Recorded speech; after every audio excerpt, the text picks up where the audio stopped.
One.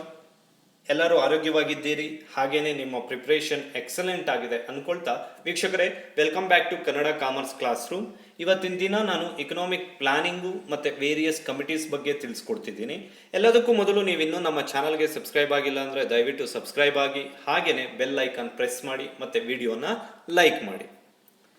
ಮೊದಲು planning commission ಬಗ್ಗೆ ತಿಳ್ಕೊಳ್ಳೋಣ. ಇಲ್ಲಿ ನಾನು ನಿಮಗೆ ಎಕ್ಸಾಮ್ನಲ್ಲಿ ಮೋಸ್ಟ್ ಎಕ್ಸ್ಪೆಕ್ಟೆಡ್ ಆಗಿ ಕೇಳುವಂತಹ ಇಂಪಾರ್ಟೆಂಟ್ ಪಾಯಿಂಟ್ಸ್ನ ತಿಳಿಸ್ಕೊಡ್ತೀನಿ. ಇವುಗಳನ್ನು ಒಂದು ನೋಟ್ಸ್ನಲ್ಲಿ ಬರೆದುಕೊಂಡು ಅದಕ್ಕೆ ಇನ್ನೂ ಆದಷ್ಟು ಇನ್ಫಾರ್ಮೇಷನ್ ಕಲೆಕ್ಟ್ ಮಾಡಿಕೊಂಡ್ರೆ ತುಂಬಾ ಒಳ್ಳೆಯದು. ಪ್ಲಾನಿಂಗ್ ಕಮಿಷನ್ ಅನ್ನೋದು ನಾನ್ ಕಾನ್ಸ್ಟಿಟ್ಯೂಷನ್ ಬಾಡಿ. ಈ ಪ್ಲಾನಿಂಗ್ ಕಮಿಷನ್ ಅನ್ನೋದು ಏನಿದೆ ಅದು ನಾನ್ ಕಾನ್ಸ್ಟಿಟ್ಯೂಷನ್ ಬಾಡಿ, ಹಾಗೇನೆ ಇದನ್ನ ಸೆಂಟ್ರಲ್ ಗೌರ್ಮೆಂಟು ಅಡ್ಮಿನಿಸ್ಟ್ರೇಟ್ ಮಾಡ್ತಾ ಇರುತ್ತೆ.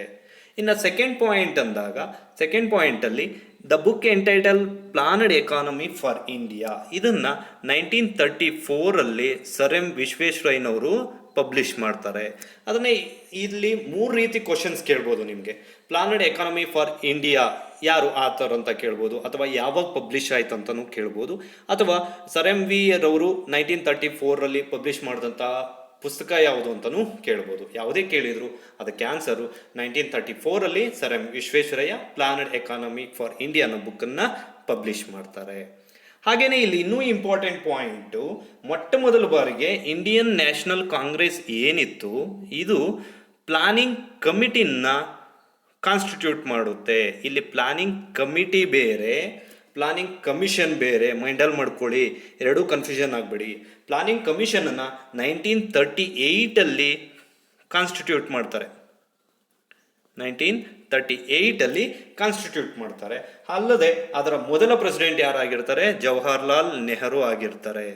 ಜವಾಹರ್ಲಾಲ್ ನೆಹರು ಆಗಿರ್ತಾರೆ. ಇಲ್ಲಿ ಇನ್ನೊಂದು ವಿಚಾರ ತಿಳ್ಕೊಳ್ಳಿ, ಪ್ಲಾನಿಂಗ್ ಕಮಿಟಿ ಅಂತ ಬಂದರೆ ಪ್ರೆಸಿಡೆಂಟ್ ಬರ್ತಾರೆ, ಕಮಿಷನ್ ಅಂತ ಬಂದರೆ ಚೇರ್ಮನ್ ಬರ್ತಾರೆ. ಇವೆರಡು ತುಂಬಾ ಡಿಫ್ರೆನ್ಸ್ ಇದೆ. ಹಾಗಾದರೆ planning commission for the first time constitute ಆಗಿದ್ದೆ ಯಾವಾಗಂದರೆ 15 ಮಾರ್ಚ್ 1950. ಇನ್ನೊಂದು ಸಾರಿ ಹೇಳ್ತೀನಿ ನೋಡಿ, ಪ್ಲಾನಿಂಗ್ ಕಮಿಟಿ ಫಾರ್ಮ್ ಆಗಿದ್ದು 1938. ಇದನ್ನು ಫಾರ್ಮ್ ಮಾಡಿದ್ದು ಯಾವುದು? Indian national Congress. ಅಲ್ಲದೆ ಇದರ ಮೊದಲ ಪ್ರೆಸಿಡೆಂಟ್ ಯಾರಾಗಿರ್ತಾರೆ? ಜವಾಹರ್ಲಾಲ್ ನೆಹರು. ಹಾಗೆಯೇ ಪ್ಲಾನಿಂಗ್ ಕಮಿಷನ್ ಕಾನ್ಸ್ಟಿಟ್ಯೂಟ್ ಆಗಿದ್ದು ಆನ್ 15 ಮಾರ್ಚ್ 1950. ಇದರ ಮೊದಲ ಚೇರ್ಮನ್ ಯಾರು? ಅದರ ಮೊದಲ ಚೇರ್ಮನ್ ಕೂಡ ಜವಾಹರ್ಲಾಲ್ ನೆಹರೂರವರೇ. ಹಾಗಾದರೆ ಕಮಿಟಿ ಅಂತ ಬಂದರೆ ಪ್ರೆಸಿಡೆಂಟ್ ಇರ್ತಾರೆ, ಕಮಿಷನ್ ಅಂತ ಬಂದರೆ ಚೇರ್ಮನ್ ಇರ್ತಾರೆ. ಇವೆರಡು ವ್ಯತ್ಯಾಸ ತಿಳ್ಕೊಂಡಿರಿ. ಇನ್ನು ನಮ್ಮಲ್ಲಿ ಮೊದಲ ಬಾರಿಗೆ ಪ್ಲಾನಿಂಗ್ ಕಮಿಷನ್ ಅನ್ನೋ ಕಾನ್ಸೆಪ್ಟ್ನ ತಗೊಂಡಿದ್ದು ಯಾವ ಕಂಟ್ರಿಯಿಂದ ಅಂದರೆ ರಷ್ಯಾ ಕಂಟ್ರಿಯಿಂದ ಅಥವಾ USSR. ಇನ್ನು ಇಲ್ಲಿ ಟೋಟಲು 12 5 ಪ್ಲಾನ್ಸ್ ಇದೆ. ಅದರ ಬಗ್ಗೆ ಕ್ಲಾನ್ಸ್ ಮಾಡೋದಾದರೆ ಮೊದಲಿಗೆ ಫಸ್ಟ್ 5 ಪ್ಲಾನ್ ಒಂದು ತಿಳ್ಕೊಳ್ಳಿ. ಯಾವುದೇ 5 ಪ್ಲಾನ್ ಆಗಲಿ ಏಪ್ರಿಲ್ 1 ಸ್ಟಾರ್ಟ್ ಆಗಿ 31 ಮಾರ್ಚ್ಗೆ ಎಂಡ್ ಆಗ್ತಾ ಇರುತ್ತೆ. ಹಾಗಾದರೆ ಇಲ್ಲಿ ಫಸ್ಟ್ 5 ಪ್ಲಾನು 1951 to 1956. ಇಲ್ಲಿ ಅಗ್ರಿಕಲ್ಚರ್ಗೆ ಮೇಜರ್ ಇಂಪಾರ್ಟೆನ್ಸ್ ಕೊಡ್ತಾರೆ. ಅಂದರೆ ಅಗ್ರಿಕಲ್ಚರ್ ಇಂಡಸ್ಟ್ರೀಸ್ಗೆ ಪ್ರಿಯಾರಿಟಿ ಕೊಡ್ತಾರೆ. ಯಾಕಂದರೆ ಆಗ್ತಾನೆ ಇಂಡಿಯಾ ಫ್ರೀಡಮ್ ಸ್ಟ್ರಗಲ್ಸ್ನಿಂದ ಸರ್ವೈವ್ ಆಗ್ತಾ ಇರುತ್ತೆ. ಆದ್ದರಿಂದ ಫುಡ್ ಸಮಸ್ಯೆ ತುಂಬಾ ಕಾಡ್ತಾ ಇರುತ್ತೆ. ಅಲ್ಲದೆ ಈ rehabilitation of refugees from Pakistan ಏನಿರುತ್ತೆ ಅದು ಕೂಡ ಹೆವಿ ಇರುತ್ತೆ. ಆದ್ದರಿಂದ ಫುಡ್ ಸಮಸ್ಯೆ ಎದುರಿಸಬೇಕಾಗುತ್ತೆ. ಅಲ್ಲದೆ ಇಲ್ಲಿ ಇನ್ನೊಂದು ತುಂಬ ಇಂಪಾರ್ಟೆಂಟ್ ಪಾಯಿಂಟ್ ಅಂದರೆ ಯಾವುದು? NDC ಅಂದರೆ ನ್ಯಾಷನಲ್ ಡೆವಲಪ್ಮೆಂಟ್ ಕೌನ್ಸಿಲ್. ಏನಾಗುತ್ತೆ? National development council. ಹಾಗಾದರೆ ಇದು ಯಾವಾಗ ಜಾರಿಗೆ ಬಂತು ಅಂದರೆ 6 ಆಗಸ್ಟ್ 1952. ತುಂಬ important. 6 August 1952 national development council ಜಾರಿಗೆ ಬರುತ್ತೆ. ಇನ್ನು ಸೆಕೆಂಡ್ 5 ಪ್ಲಾನ್ ಅಂತ ಬಂದಾಗ 1956 to 1916 ಜಾರಿಗೆ ಇರುತ್ತೆ. ಇಲ್ಲಿ ತುಂಬಾ ಇಂಪಾರ್ಟೆಂಟ್ ಪಾಯಿಂಟ್ ಯಾವುದು ಅಂದರೆ ಪ್ರೊಫೆಸರ್ PC ಮಹಲನೋಬಿಸ್. ಇವ್ರ ಬಗ್ಗೆ ತುಂಬ important previous year questions frame ಆಗಿದೆ. ಅಲ್ಲದೆ ಈ ಪ್ಲಾನ್ ಪ್ರಿಪೇರ್ ಮಾಡಿದ್ರಿಂದ ಇದನ್ನು ಮಹಲನೋಬಿಸ್ ಪ್ಲಾನ್ ಅಂತಲೂ ಕರೀತಾರೆ. ಅದಕ್ಕೆ ಇದು ಇಂಪಾರ್ಟೆಂಟು. ಅಲ್ಲದೆ ಆಬ್ಜೆಕ್ಟಿವ್ ಏನಾಗುತ್ತೆ? Much priority to basic and heavy ಇಂಡಸ್ಟ್ರೀಸ್ಗೆ ತುಂಬಾ ಇಂಪಾರ್ಟೆನ್ಸ್ ಕೊಡ್ತಾರೆ.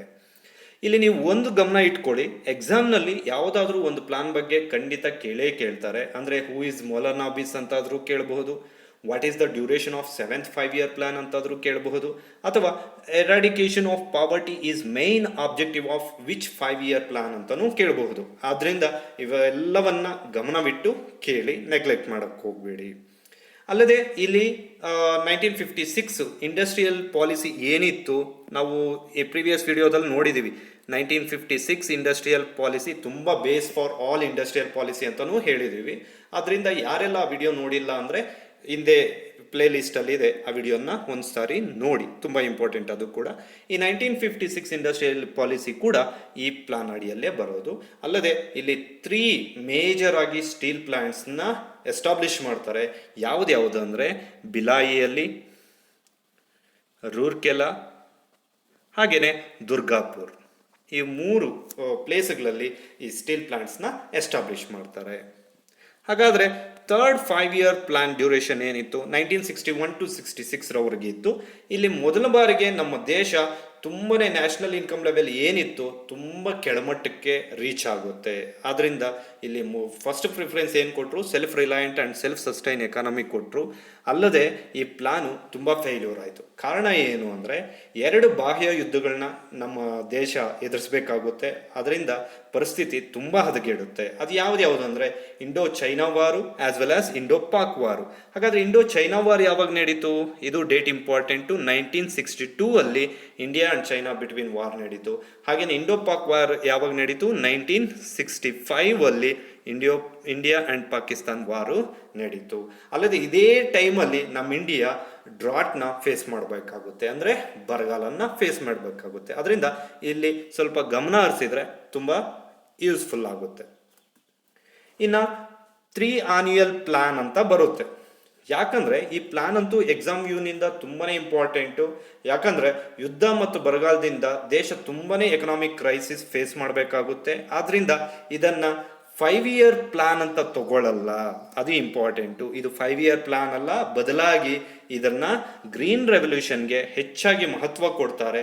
ಅಲ್ಲದೆ ಇದನ್ನು ರೋಲಿಂಗ್ ಪ್ಲಾನ್ ಅಂತಲೂ ಕರೀತಾರೆ, ಮತ್ತು ಆಸ್ ವೆಲ್ ಆಸು ಗಾಡ್ಗಿಲ್ ಪ್ಲಾನ್ ಅಂತಲೂ ಕರಿತೀವಿ. ಇನ್ನು ಇಂಪಾರ್ಟೆಂಟ್ ಆಗಿ ಹೇಳಬೇಕು ಅಂದರೆ ಇಲ್ಲಿ ಗ್ರೀನ್ ರೆವಲ್ಯೂಷನ್ಗೆ ಹೆಚ್ಚಿನ ಮಹತ್ವ ಕೊಟ್ಟಿದ್ದರಿಂದ ಇದ್ರ ಬಗ್ಗೆ ಯಾವುದಾದ್ರೂ 2 ಕ್ವಶನ್ ಫ್ರೇಮ್ ಆಗ್ಬೋದು. ಅಂದರೆ who is the father of Indian green revolution ಅಂದರೆ MS ಸ್ವಾಮಿನಾಥನ್. ಇದು ಮೈಂಡಲ್ಲಿ ಇರಲಿ, MS ಸ್ವಾಮಿನಾಥನ್. ಹಾಗಾದರೆ ವರ್ಲ್ಡಲ್ಲಿ ಫಾದರ್ ಆಫ್ ಗ್ರೀನ್ ರೆವಲ್ಯೂಷನ್ ಅಂತ ಬಂದರೆ ನಾರ್ಮನ್ ಬೋರ್ಲಾಗ್ ಅಂತ ಬರ್ತಾರೆ. ಇವ್ರು ಯಾವ ಕಂಟ್ರಿ? USA ಕಂಟ್ರಿಯವರು ನಾರ್ಮನ್ ಬೋರ್ಲಾಗು. ಅಂದರೆ ಇನ್ನೊಂದು ತಿಳ್ಕೊಳ್ಳಿ, ಇನ್ನೂ ಇಂಪಾರ್ಟೆಂಟ್ ಪಾಯಿಂಟ್ ಯಾವುದಾಗುತ್ತಂದರೆ for the first time India ಕರೆನ್ಸಿನ ಡಿವ್ಯಾಲ್ಯೂ ಮಾಡುತ್ತೆ. ಇದ್ರ ಮೇಲೇನೂ ಎಕ್ಸಾಮ್ಗಳಲ್ಲಿ ಕ್ವಶನ್ಸ್ ಫ್ರೇಮ್ ಆಗಿದೆ. For the first time devalue ಮಾಡ್ತಾರೆ. ಅದರಿಂದ ಇದು ತುಂಬಾ ಇಂಪಾರ್ಟೆಂಟ್ ಆಗುತ್ತೆ. ಇನ್ನು ಇಂಪಾರ್ಟೆಂಟ್ ಆಗಿರೋದು ಯಾವುದು ಅಂದರೆ ಗೌರ್ಮೆಂಟು ಈ ಪ್ಲಾನ್ನ ಪ್ಲಾನ್ ಹಾಲಿಡೇ ಅಂತ ಕರೆದಿದ್ರು. ಅಲ್ಲದೆ ಈ ಪ್ಲಾನ್ನ ಇನ್ನೂ ಒಂದು ಹೆಸರಲ್ಲೂ ಕರೀತಾರೆ, ಗಾಡ್ಗಿಲ್ ಪ್ಲಾನ್ ಅಂತ. ಇಲ್ಲಿ ಬೇಕಾದರೆ 2 ತರಹದ ಕ್ವಶನ್ ಫ್ರೇಮ್ ಆಗಬಹುದು ನಿಮಗೆ. Which plan is known as Gadgil plan ಅಂತ ಆದರೂ ಕೇಳ್ಬೋದು, ಅಥವಾ why it consider 3 annual plan instead of 5-year plans ಅಂತಲೂ ಕೇಳ್ಬೋದು. ಅದಕ್ಕೆ ರೀಸನ್ಸ್ ನೀವು ಹೇಳಬೇಕಾಗುತ್ತೆ ಅಥವಾ ಕೊಡಬೇಕಾಗುತ್ತೆ.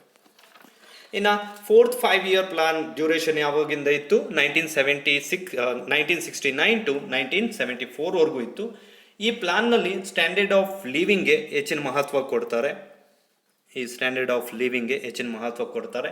ಅಲ್ಲದೆ ಈ ಪ್ಲಾನ್ ಅಡಿಯಲ್ಲಿ ಏನು ಮಾಡ್ತಾರೆ? ಫ್ಯಾಮಿಲಿ ಪ್ಲಾನಿಂಗ್ ಇಂಪ್ಲಿಮೆಂಟ್ ಆಗುತ್ತೆ ಮೇಜರು. ಅಲ್ಲದೆ ಇದೇ ಪ್ಲಾನ್ ಅಂಡರಲ್ಲಿ ತುಂಬ ಇಂಪಾರ್ಟೆಂಟ್ ಆಗುತ್ತೆ ಈ ಪಾಯಿಂಟ್ ಅಂತೂ, 14 ಬ್ಯಾಂಕ್ಸ್ನ ನ್ಯಾಷನಲೈಸ್ಡ್ ಮಾಡ್ತಾರೆ. ಇಲ್ಲಿ ನೀವು ಪಾಯಿಂಟ್ ಮಾಡ್ಕೊಬೇಕಾದ್ರೆ ಆ 14 ನ್ಯಾಷನಲೈಸ್ಡ್ ಬ್ಯಾಂಕ್ಗಳು ಯಾವ್ಯಾವು ಅಂತ ಮಾಡಿಕೊಂಡ್ರೆ ತುಂಬಾ ಒಳ್ಳೆಯದು. ಇನ್ನು 5th 5-year ಪ್ಲಾನ್, ಈ 5th 5-year ಪ್ಲಾನ್ ಡ್ಯೂರೇಷನ್ ಏನಿತ್ತು? 1974 to 79 ಇತ್ತು. ಮೇಜರ್ ಆಬ್ಜೆಕ್ಟಿವ್ ಏನಿತ್ತು? ಇದು ಗೌರ್ಮೆಂಟ್ ಎರಾಡಿಕೇಶನ್ ಆಫ್ ಪಾವರ್ಟಿ ಅಥವಾ ಗರೀಬಿ ಹಟಾವೋ ಅಂತ ಇತ್ತು. Main objective eradication of poverty ಅಥವಾ ಗರೀಬಿ ಹಟಾವೋ ಅನ್ನೋದು ಮೇನ್ ಇತ್ತು. ಇಲ್ಲಿ ಮುಖ್ಯವಾಗಿ ಇನ್ನೊಂದು ಪಾಯಿಂಟ್ ಮೈಂಡಲ್ಲಿ ಮಾಡ್ಕೊಳ್ಳಿ, ಜನತಾ ಗೌರ್ಮೆಂಟು ಈ ಪ್ಲಾನ್ ಕಂಪ್ಲೀಟ್ ಆಗೋಕ್ಕೂ ಮುಂಚೆನೆ ಅಂದರೆ 1 year ಅರ್ಲಿಯಾಗಿ ಟರ್ಮಿನೇಟ್ ಮಾಡುತ್ತೆ. ಅಂದರೆ 1978 ಟರ್ಮಿನೇಟ್ ಮಾಡುತ್ತೆ. ಅಂದರೆ 1974 to 78ಗೆ ಎಂಡ್ ಆಗೋಗುತ್ತೆ. ಅದರಿಂದ ಇದು ತುಂಬಾ ಇಂಪಾರ್ಟೆಂಟ್ ಆಗುತ್ತೆ. ಇನ್ನು ಆನ್ಯುಯಲ್ ಪ್ಲಾನ್ ಅಂತ ಬರುತ್ತೆ. ಇಲ್ಲಿ ಯಾಕೆ 78 ಟರ್ಮಿನೇಟ್ ಆಗೋಗಿದ್ದಕ್ಕೆ ಇದನ್ನು ಆನಿಯಲ್ ಪ್ಲಾನ್ ಅಂತ ಕರಿತೀವಿ. ಇದರಲ್ಲಿ ಎರಡು ಪಾಯಿಂಟ್ ಇಂಪಾರ್ಟೆಂಟು. ಒಂದು ಡ್ಯೂರೇಷನ್ ಕೇಳ್ಬೋದು, what is the duration of rolling plan ಅಂತ ಕೇಳ್ಬೋದು, ಅಥವಾ why it called as a rolling plan ಅಂತಲೂ ಕೇಳ್ಬೋದು. ಯಾವ ಪ್ಲಾನ್ನ ರೋಲಿಂಗ್ ಪ್ಲಾನ್ ಅಂತ ಕರಿತೀವಿ? 1978 to 80 ಡ್ಯೂರೇಷನ್ ಏನಿದೆ ಅದನ್ನು ರೋಲಿಂಗ್ ಪ್ಲಾನ್ ಅಂತ ಕರಿತೀವಿ. ಇನ್ನು 6th 5-year ಪ್ಲಾನು, ಇದು 1980 ಇಂದ 1985ವರೆಗೂ ಡ್ಯೂರೇಷನ್ ಇರುತ್ತೆ. ಮೇನ್ ಅಬ್ಜೆಕ್ಟಿವ್ ಏನಿರುತ್ತೆ? ಎಂಪ್ಲಾಯ್ಮೆಂಟ್ ಜನರೇಟ್ ಮಾಡೋದು ಮತ್ತು ಪಾಪ್ಯುಲೇಷನ್ ಎಕ್ಸ್ಪ್ಲಾಯ್ಷನನ್ನು ಆದಷ್ಟು ಕಂಟ್ರೋಲ್ ಮಾಡೋದು ಆಗಿರುತ್ತೆ. ಇದರಲ್ಲಿ ಅಷ್ಟೊಂದು ಹೇಳೋದು ಏನಿಲ್ಲ. ಇನ್ನು 7th 5-year ಪ್ಲಾನು, ಇದರಲ್ಲೂ ಅಷ್ಟೇ 1985 to 1990 ಇರುತ್ತೆ. ಈಕ್ವಿಟಿ ಮತ್ತು ಜಸ್ಟಿಸ್ಗೆ ತುಂಬ ಇಂಪಾರ್ಟೆನ್ಸ್ ಕೊಡುತ್ತೆ, ಈಕ್ವಾಲಿಟಿ ಆರ್ ಜಸ್ಟಿಸ್ಗೆ. ಅಲ್ಲದೆ ಫಸ್ಟ್ ಟೈಮ್ ಪ್ರೈವೇಟ್ ಸೆಕ್ಟರ್ಗೆ ಪ್ರಿಯಾರಿಟಿ ಕೊಡ್ತಾರೆ. ಯಾವುದರಲ್ಲಿ? 7th 5-year ಪ್ಲಾನಲ್ಲಿ. ಹಾಗೇನೆ ಇನ್ನೊಂದು ತಿಳ್ಕೊಳ್ಳಿ, ಇಲ್ಲಿ ಟೆಕ್ನಾಲಜಿ ಇನ್ ಇಂಡಸ್ಟ್ರೀಸು ಮತ್ತು ಅಗ್ರಿಕಲ್ಚರ್ಗೂ ಪ್ರಾಮುಖ್ಯತೆ ಕೊಡ್ತಾರೆ.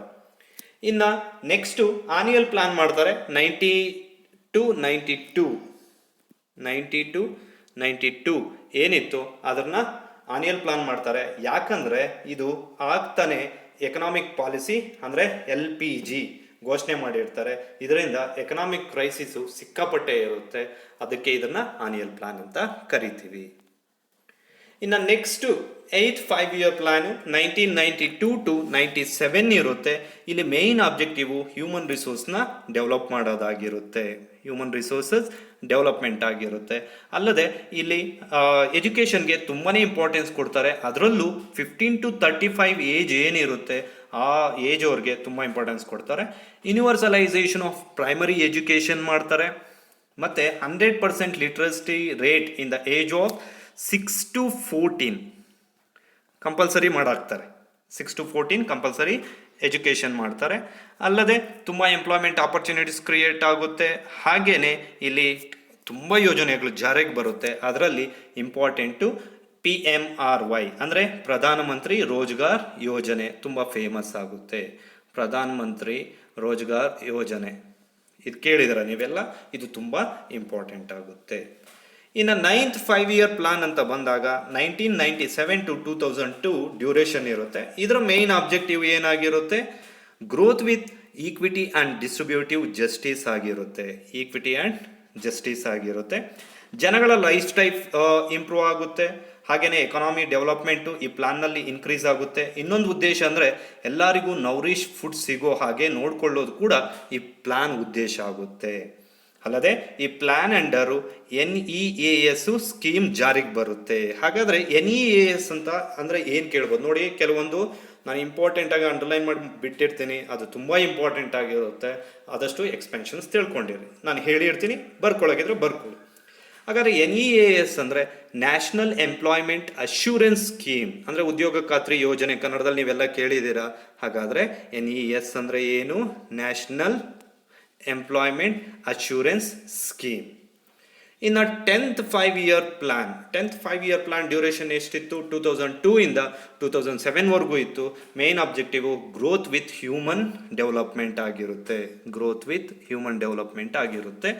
ಅಲ್ಲದೆ ಇಲ್ಲೂ ಕೂಡ ಮಕ್ಕಳ ಶಿಕ್ಷಣದ ಬಗ್ಗೆ ಪ್ರಾಮುಖ್ಯತೆ ಕೊಡ್ತಾರೆ. ಅಂದರೆ 2003 ಇಂದ 2007ವರೆಗೆ ಕಡ್ಡಾಯವಾಗಿ ಪ್ರಾಥಮಿಕ ಶಿಕ್ಷಣ ಮುಗಿಸಿರಬೇಕು ಅನ್ನೋದನ್ನು ಕಡ್ಡಾಯಗೊಳಿಸ್ತಾರೆ. ಹಾಗೆಯೇ ಜೆಂಡರ್ ಗ್ಯಾಪು 2007 50% ರಿಡ್ಯೂಸ್ ಮಾಡೋದಾಗಿರುತ್ತೆ. ಇನ್ನು ಅನೇಕ ಹ್ಯೂಮನ್ ವೆಲ್ಫೇರ್ಗೆ ಸಂಬಂಧಿಸಿದ ಯೋಜನೆಗಳನ್ನು ಈ ಪ್ಲಾನ್ನಲ್ಲಿ ಮಾಡ್ತಾರೆ. ಹಾಗಾದರೆ ಇಲ್ಲಿ major objective as well as compulsory education ಬರುತ್ತೆ. ಇನ್ನು 11th 5-year ಪ್ಲಾನು 2007 to 2012 ಇರುತ್ತೆ. ಇದರ ಮೇನ್ ಆಬ್ಜೆಕ್ಟಿವ್ ಏನಾಗಿರುತ್ತೆ? ಇನ್ಕ್ಲೂಸಿವ್ ಗ್ರೋತ್ ಆಗಿರುತ್ತೆ. ಇಲ್ಲಿ ಇಂಡಸ್ಟ್ರೀಸ್ ಗ್ರೋತು 9.2 ಇಂದ 11ಗೆ ಇನ್ಕ್ರೀಸ್ ಆಗುತ್ತೆ. 11% ಇನ್ಕ್ರೀಸ್ ಆಗುತ್ತೆ. ಅಗ್ರಿಕಲ್ಚರ್ GDP 4% ಇನ್ಕ್ರೀಸ್ ಆಗುತ್ತೆ. ಹಾಗೆಯೇ sex ratio of age group 0 to 6 year 935ಗೆ ರೀಚ್ ಆಗುತ್ತೆ. ಅಂದರೆ 1000 ಮೇಲ್ಗೆ 935 ಫೀಮೇಲು ಅಂತ ಇನ್ಕ್ರೀಸ್ ಆಗುತ್ತೆ. ಹಾಗೆಯೇ ಟೆಲಿಫೋನ್ ಕನೆಕ್ಟಿವಿಟಿ ತುಂಬಾ ಇನ್ಕ್ರೀಸ್ ಆಗುತ್ತೆ. ಇವೆಲ್ಲ ಪಾಯಿಂಟ್ಗಳು ಮೈನ್ಸಲ್ಲಿ ಮಾಡ್ಕೊಳ್ಳಿ. ಅಂದರೆ ಮೇಜರ್ ಇಲ್ಲಿ ಆಬ್ಜೆಕ್ಟಿವ್ ಇನ್ಕ್ಲೂಸಿವ್ ಗ್ರೋತ್. ಇನ್ನು 12th 5-year ಪ್ಲಾನ್ ಯಾವಾಗಿಂದ ಯಾವಾಗವರೆಗೂ ಇರುತ್ತೆ ಅಂದರೆ 2012 ಟು 2017ವರೆಗೂ ಇರುತ್ತೆ. ಇದಂತೂ ತುಂಬಾ ಇಂಪಾರ್ಟೆಂಟು. ಅಲ್ಲದೆ ಬೇಕಾದಷ್ಟು ಯೋಜನೆಗಳನ್ನ ಜಾರಿಗೆ ತರುತ್ತೆ. ಅದರಲ್ಲೂ ಅವುಗಳನ್ನ ಇಂಪಾರ್ಟೆಂಟ್ ಆಗಿ ಕನ್ಸಿಡರ್ ಮಾಡಿಕೊಳ್ಳುತ್ತೆ. ಹಾಗಾದರೆ ಅದರಲ್ಲಿ ಕೆಲವು ತೊಗೊಂಡಿದ್ದೀನಿ. ಆದಷ್ಟು ನೀವು ಈ ಪ್ಲಾನಿಂಗಲ್ಲಿ ಯಾವುದು 5-year ಪ್ಲಾನಲ್ಲಿ ಏನೆಲ್ಲ ಇನ್ನೂ ಅನೇಕ ಯೋಜನೆಗಳಿದೆ ಅದ್ರ ಬಗ್ಗೆ ಸ್ವಲ್ಪ ಗ್ಲಾನ್ಸ್ ಆಗಿ ನೋಡ್ಕೊಂಡಿರಿ. ಹಾಗಾದರೆ ಇಲ್ಲಿ ರೂರಲ್ ಟ್ರಾನ್ಸ್ಫಾರ್ಮೇಷನು ಮತ್ತು ಸಸ್ಟೈನ್ಡ್ ಗ್ರೋತ್ ಆಫ್ ಅಗ್ರಿಕಲ್ಚರ್ಗೆ ತುಂಬ ಇಂಪಾರ್ಟೆನ್ಸ್ ಕೊಡ್ತಾರೆ. Securing the energy for future India, ಅಲ್ಲದೆ ಪ್ರತಿಯೊಂದು ಹಳ್ಳಿಗೂ ಎಲೆಕ್ಟ್ರಿಸಿಟಿ ಪ್ರೊವೈಡ್ ಮಾಡಲಾಗುತ್ತೆ. ನ್ಯಾಷನಲ್ಲು ಮತ್ತು ಸ್ಟೇಟ್ ಹೈವೇನ 2 lane ಸ್ಟ್ಯಾಂಡರ್ಡ್ಗೆ ಹೆಚ್ಚಿಸಲಾಗುತ್ತೆ. 90% ಬ್ಯಾಂಕಿಂಗ್ ಸರ್ವಿಸ್ನ ಹೆಚ್ಚಿಸ್ತಾರೆ. ಇದು ಮೇಜರು. 90% ಬ್ಯಾಂಕಿಂಗ್ ಸರ್ವಿಸಸ್ನ ಇನ್ಕ್ರೀಸ್ ಮಾಡ್ತಾರೆ. ಅಲ್ಲದೆ GDP ಗ್ರೋತ್ ಕೂಡ ಕಾಣಿಸುತ್ತೆ.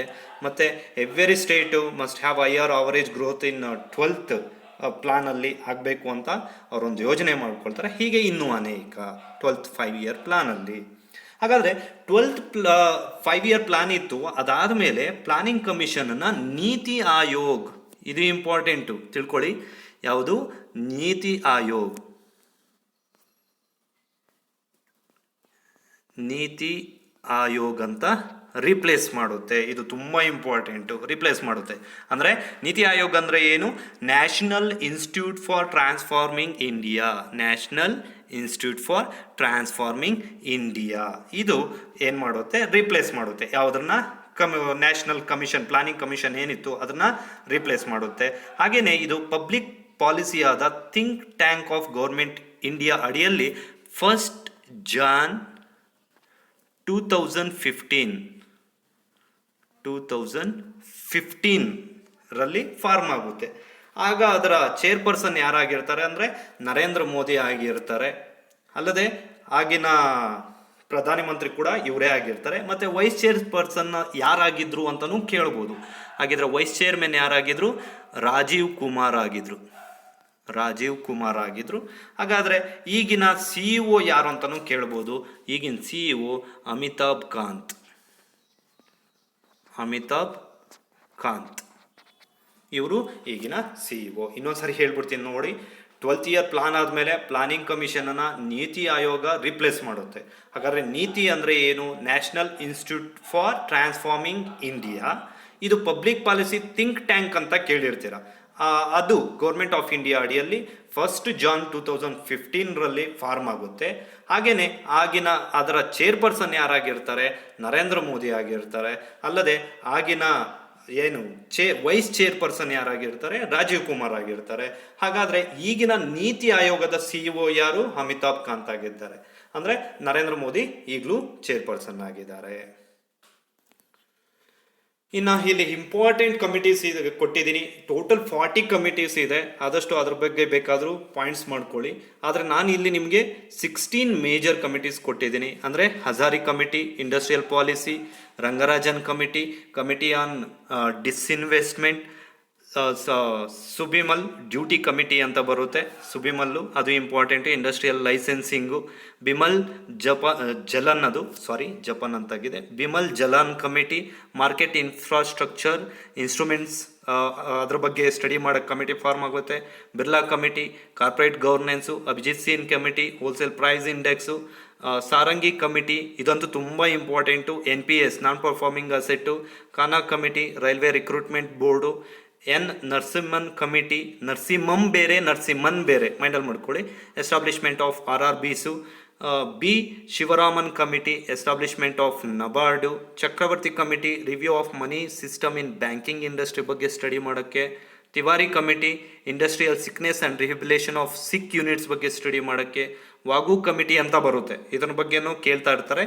ಮನಿ ಮಾರ್ಕೆಟ್ ಬಗ್ಗೆ ಸ್ಟಡಿ ಮಾಡೋಕ್ಕೆ. GS Patil, management of stock exchange, ಇದನ್ನು ತುಂಬ ಇಂಪಾರ್ಟೆಂಟ್ ಆಗುತ್ತೆ. ಇನ್ನು Narasimhan committee, financial sector reforms. Raja Chelliah committee, tax reforms. ಇವೆಲ್ಲ ವೇರಿಯಸ್ ಕಮಿಟೀಸು. ಟೋಟಲ್ 40 ಕಮಿಟೀಸ್ ಇದೆ. ಆದಷ್ಟು ನೀವು ಅದರ ಬಗ್ಗೆನೂ ಕಲೆಕ್ಟ್ ಮಾಡ್ಕೊಳ್ಳಿ ಇನ್ಫಾರ್ಮೇಷನು. ಸ್ನೇಹಿತರೆ, ಈ ವಿಡಿಯೋ ನಿಮಗೆ ಇಷ್ಟವಾದಲ್ಲಿ ಆದಷ್ಟು ಲಿಂಕ್ನ ಅವಶ್ಯಕತೆ ಇರೋರಿಗೆ ಶೇರ್ ಮಾಡಿ. ಧನ್ಯವಾದಗಳು.